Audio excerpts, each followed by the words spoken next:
Selain advokasi HAM dan demokrasi lewat The Carter Center, mantan Presiden Amerika Serikat Jimmy Carter sepanjang hidupnya dikenal lewat kegiatan Habitat for Humanity. Sosok pejuang kesetaraan ini bersama istrinya bahkan tidak segan-segan menggunakan palu dan gergaji untuk terlibat fisik dalam konstruksi rumah melibatkan organisasi ini.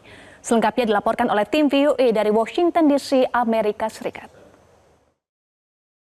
Bila mengingat sosok Jimmy Carter, banyak yang mengidentikan Presiden ke-39 Amerika Serikat tersebut dengan lembaga nirlaba Habitat for Humanity, organisasi yang membangun rumah untuk warga yang membutuhkan. Well, I think of President Carter and his work with Habitat for Humanity.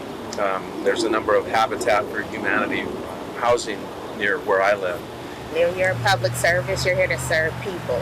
So that's the most important quality. And leading by example, you know, he had Bible study, he did Habitat for Humanity.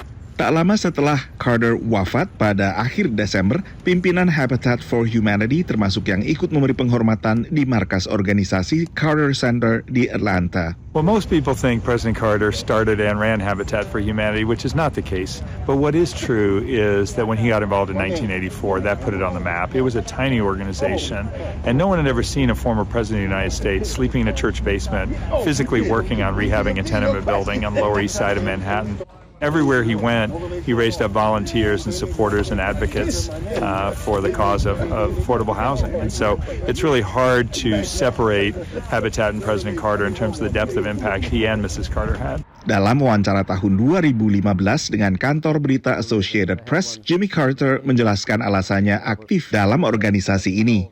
My whole public life has been devoted to keeping the peace and promoting human rights. And I think a basic human right of a human being is to have a decent place in which to live. Seorang penerima bantuan Habitat for Humanity masih ingat ketika mantan Presiden Jimmy Carter dan mantan Ibu Negara Rosalynn Carter turun langsung untuk membantu membangun rumahnya di Atlanta pada 1988.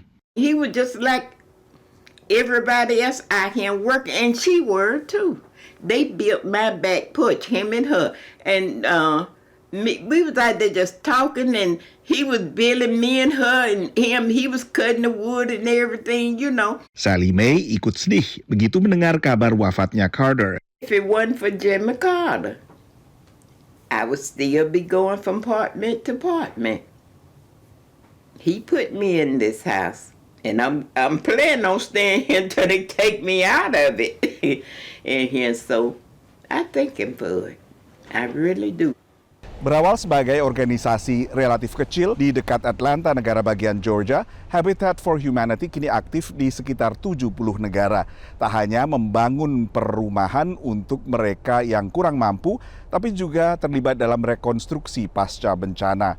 Dari Washington DC, saya Nova Purwadi dan tim VOA.